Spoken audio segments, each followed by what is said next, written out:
เห็นหมดป่าพี่น้องเลย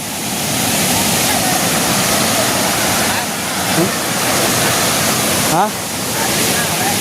แน่นป่ะเย็นนี่เนาะโอ้โหป้าไปยืนเลย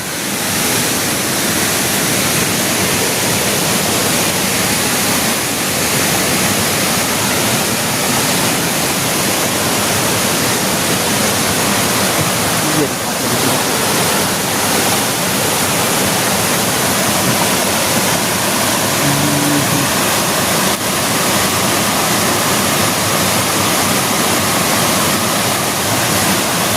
อยู่เครื่องคุณคนหลายกันพี่น้องเนาะมาเที่ยวที่ก่อนวัน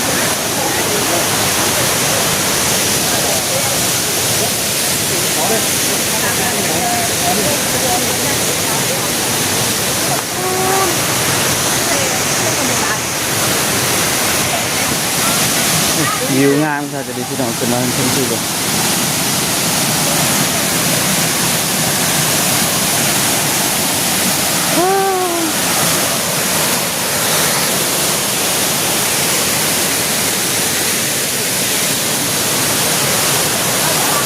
ที่อยากเลื่อมเลย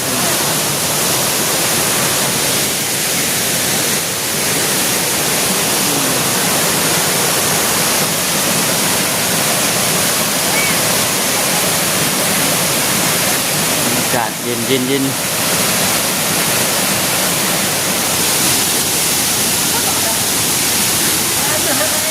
ครับบ่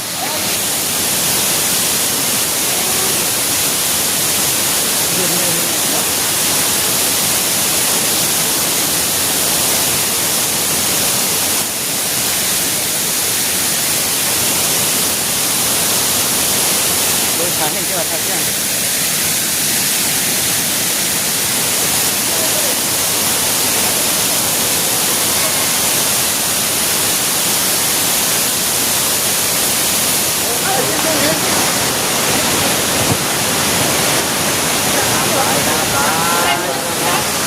ต้องคุย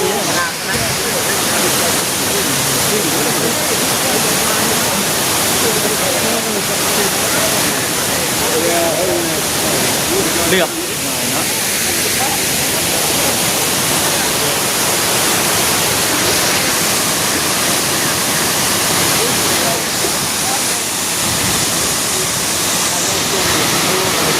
จะมาอย่างไรเอาพี่น้องไปคิด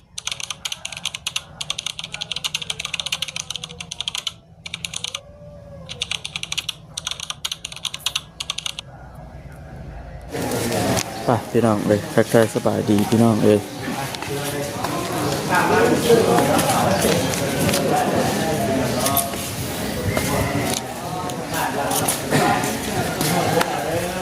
ไปตัดเป็น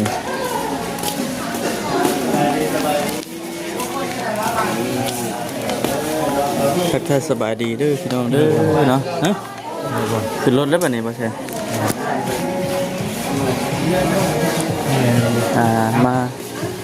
ชมตลาดกวางซีพี่น้องเลยเนาะเอาเลย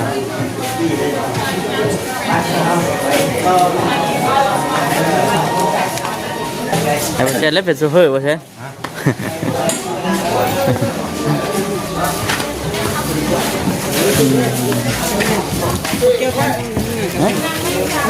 นั่งข้างหลังก็ได้เดี๋ยวมาตะนั่งหลังคาก็ได้ก็จะนั่งหัวจะไปนั่งคุณบ่จะนั่งนี่ก็ได้หรอนั่งข้างหลังจะได้เบิ้งข้างหลัง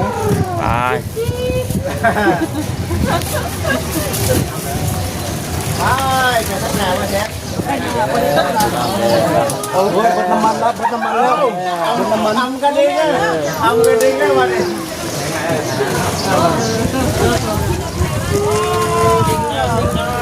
ใช่มาดิหลังจากเลาะตลาดพี่น้องนะหลังจากเลาะตลาดในการทางน้องลิซ่านะครับก่อนพี่น้องเนาะพามาเลาะน้ำตกครับ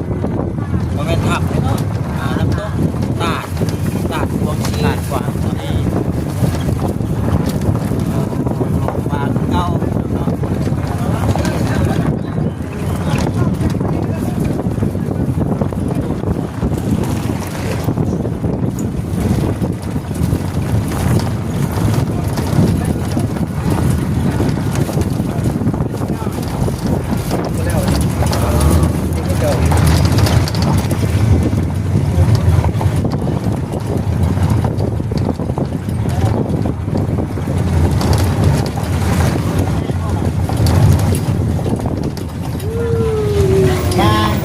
ว่าบ่เนี่ย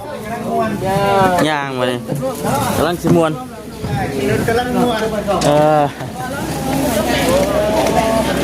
โอ้เป็นทางอยู่นี้จ้ะเนาะมาดี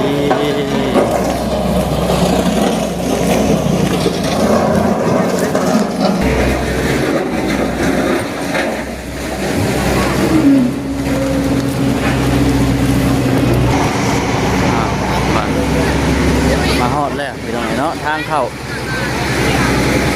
อุทยานน้ำตกตาดกวางซีนี่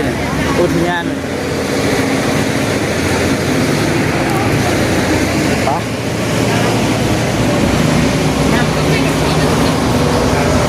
ตกตาดกวางซี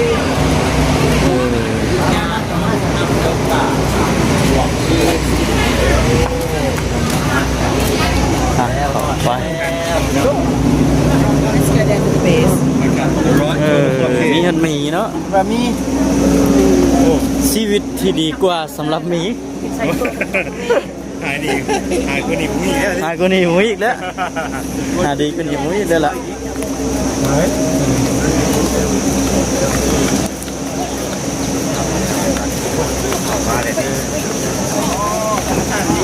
โอ้ขอมาพี่ให้เย็นคักบ่าโอ้ขอในเย็นแล้วครับเย็นโอ้ไม่เนาะนี่โอ้ไม่ผมก็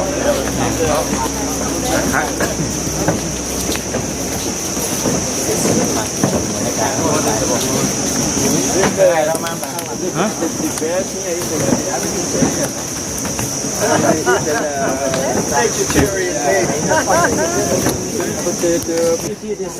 เป็นโลกงสิโอ้ยเนาะ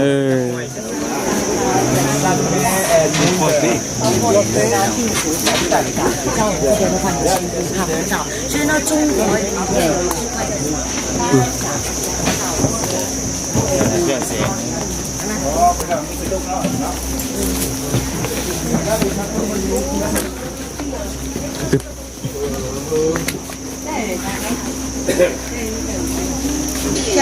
都是挺好的。那个蛇嘛。โอ้ครับตอนยังคือทางเลยเนาะ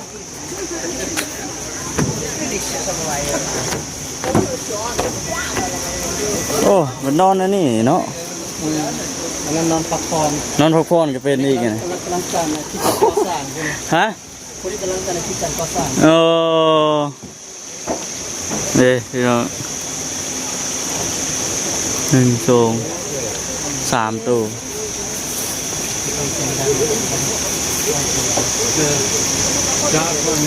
นอนอยู่อูคุณอ่ะ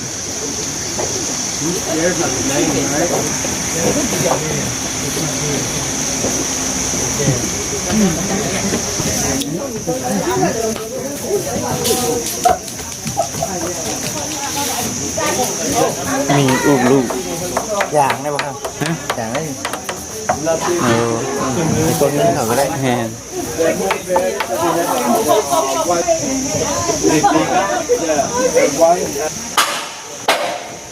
นอกพักผ่อนอีกหน่อยเนาะ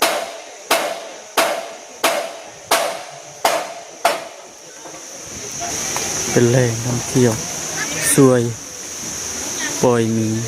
ได้เป็นอิสระ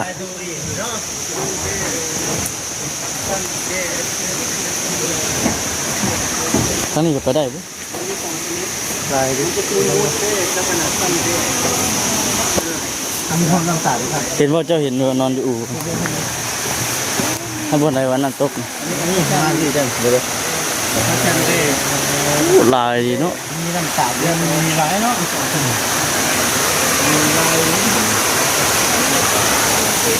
เดินมันตกเขาเดินแบบว่าเราหน้าเขาเป็นยาวแต่ทุกคนมันก็รู้ป่ะยังง่ายนะครับแล้วพอยางไปขึ้นมาอยู่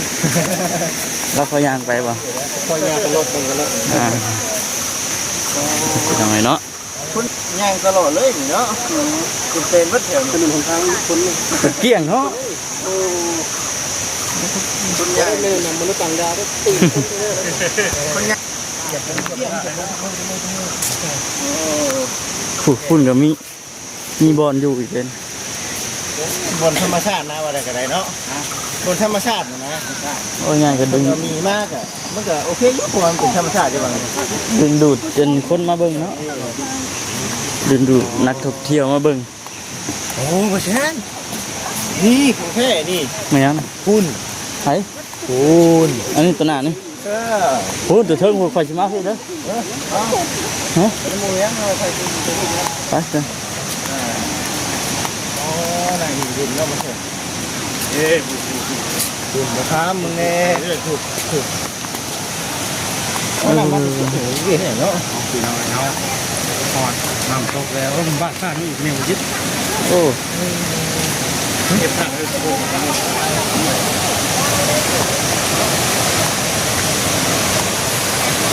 เด้อพี่น้องเนาะบ่อนนี้ก็บ่อนที่ว่าทางอาจารย์กับทางทีมงานที่บุตรเพิ่น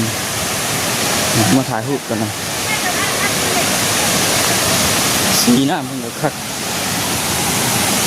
เป็นใสสีน้ำ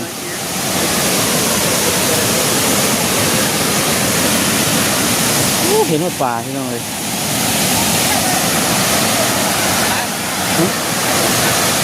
ฮะ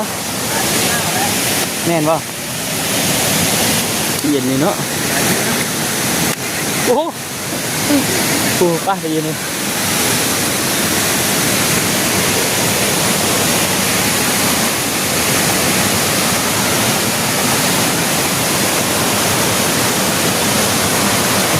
เย็น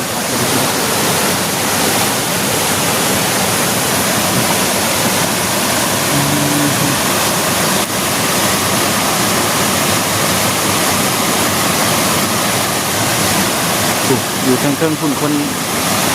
หลายกันพี่น้อยเนาะ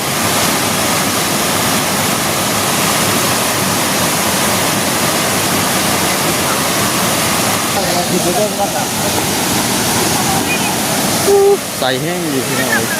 ใส่จนเขียว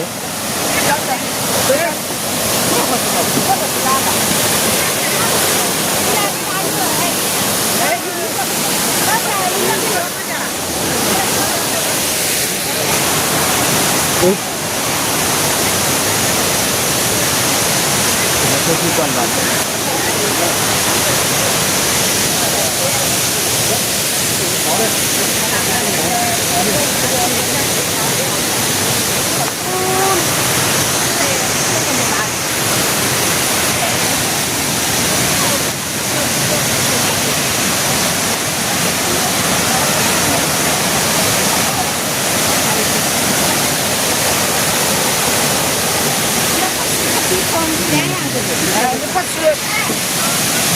วิวงามค่ะจะดีที่น้องจะมาชมที่เลย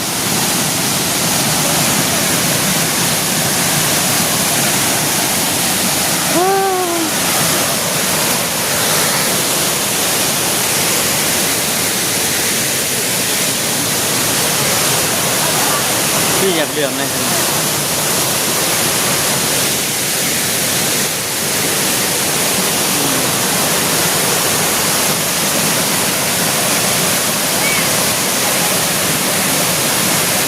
อากาศเย็น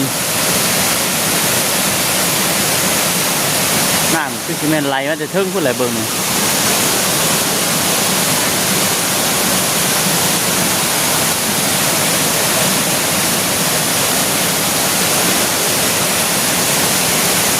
เป็นน้ำไปว่ามันไหลเปลี่ยนน้ำตลอดบ่นอกคือว่าเป็นไข่ เป็นสายชีลึกเนาะ แม่ ตาที่อันตราย แม่นว่า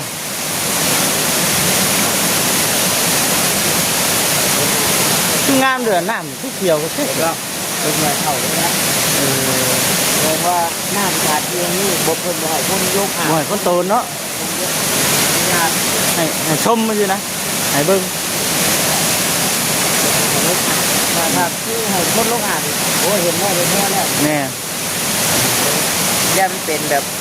ไทยเป็นหมื่นเป็นอย่างแบบอันตรายแต่ธรรมชาติล้วนเลย ถึงเทิงคนต่อยมาเหรอ ฮะ ไปลุยเถอะเข้าไปก่อนเพิ่นเถอะ มันจะขึ้นมาทั้งเดียวกันเนี่ยก่อน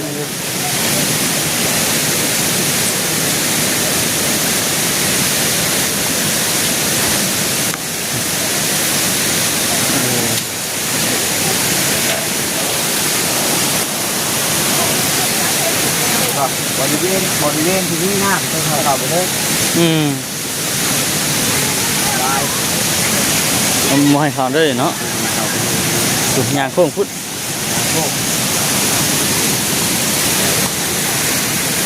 น้ำใสเขาน้ำใสได้ก่อนเป็นน้ำมันเปลี่ยนน้ำตลอดนะเนาะเบิ่งเนาะหนุด คือทีมีดินมีปั๊บเพชรนั้นเป็นทีไทยเลย ตอนไอ้น้ำที่สีเขียวนี่มันกระทบกับน้ำไทยแล้วมันเขียว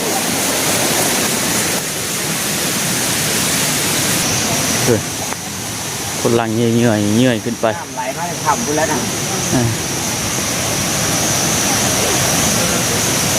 อันนี้เพื่นเอิ้นนออย่างก็กินเป็นไหน แม่นบ่ เพื่นเอิ้นเบิร์เดอร์ โอ้จุดเกี้ยง ขึ้นมาไหมเลยพี่น้องเนาะเนื้อปลานะ เบิ่งลองแช่ลองเบิ่งโอ้เลิกดีได้นี่นะ โอ้อะไรนะ ปลาซิวบ่ อ้าว โอ้ปลานี่เคยว่าเพิ่นเอามาปล่อยแล้วฮะ ธรรมชาติปลาชิวอ้าวได้บอกครับ แม่นบ่ เอาขอเห็นปลาเท่าใช่มาแบบนี้นะ เออ งานแบบใหญ่เป็นผู้โดมดำนะเดี๋ยว บริยานคนเลยพี่น้องเนาะใหญ่ชุดบ่ตัวนั้นน่ะ ใหญ่đấyปลาชิวอ้าวตัวใหญ่นะต้นสองนิ้วđấy โอ้นี่น่ากลัวนั่นดินั่นกินครับก็ดี เอาอยู่เครื่องพุ่นเลยนะ ฮะ ปลาคือจะเพิ่มเขาเลย Inizia a luce però. บ่เห็นนั่นคนลาวที่พี่น้องเนาะมาตะเห็นบ่นี่มันยังไง ลูกกระเตนลูกกระจ้าง โอ้ไปจอบอยู่หั่นนี่เนาะ ก็คือบนโลกเมื่อกี้ดิเว้ย มาดักอยู่หั่นนี่มันคนหลายได้อยู่นี่ เดี๋ยวเบิ่งข่อยจะเบิ่งว่าความสามารถเพิ่นจะได้กี่ตัวเอาเฮ็ด จอบอยู่เนาะ ไปแล้วโอ้ยแข็งเลยเนาะ ทูปั้นหน่อยดิ เออ เจ้าเข็ดเนียนโพด เฮ็ด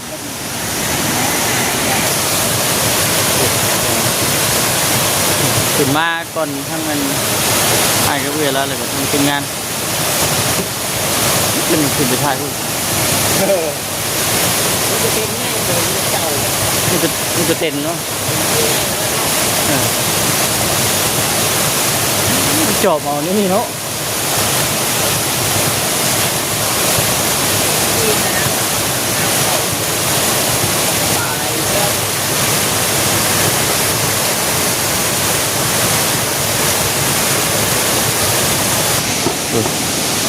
เอาคุณพัดลง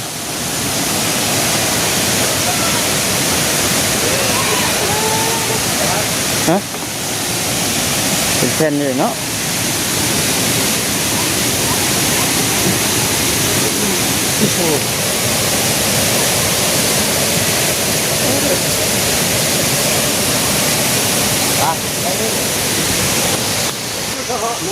ทางเที่ยงเป็นเหลี่ยมหมดเลย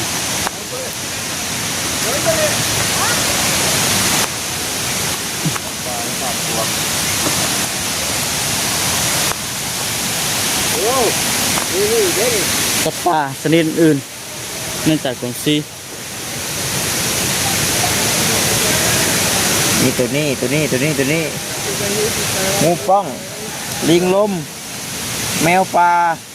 กวางน้อยโอ้ โอ้ตัวนี้คักไง เจ้าเนาะ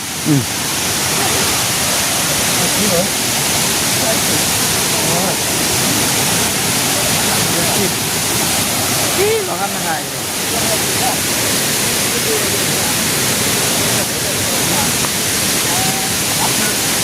อยู่เท่าพี่มีห้านั่นกับเข่าอีกได้ป่ะตาเอ้ย เอามีโหนทลิ้งได้เห็นน้ำมูกเลย บ่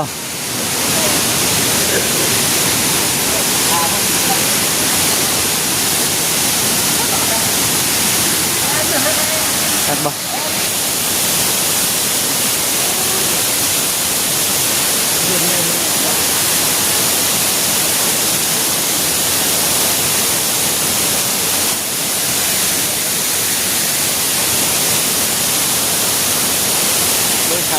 เ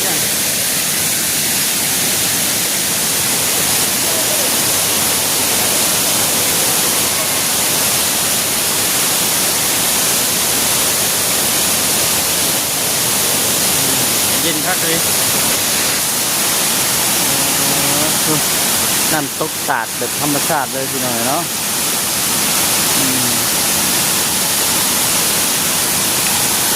เย็น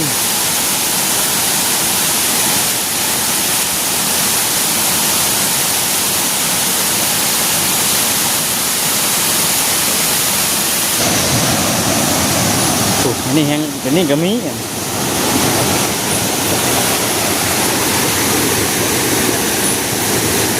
หมากวะ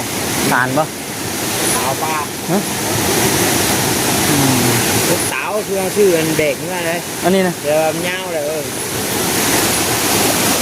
โอ้ปะคือภาพบรรยากาศให้กับพ่อแม่พี่น้องที่ได้เบิ่งเลยกับคนทางบ้านพร้อมพี่น้อง เดี๋ยวครับผมยิงอ่ะ ฮะ เดี๋ยวผม มันถึงชอบเจ้ย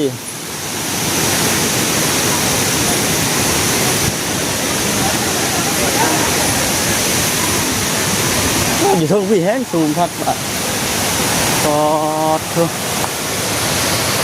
น้อง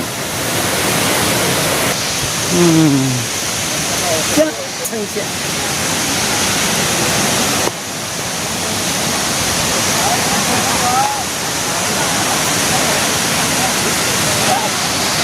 ฮะ เชื่อคุณลุงเดินผ่านเลยว่า บ่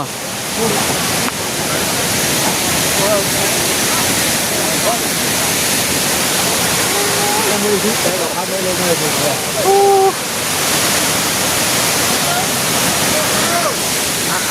อันนึง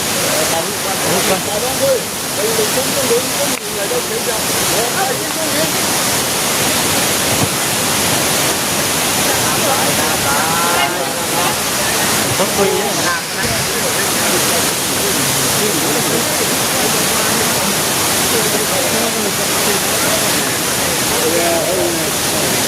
เลือก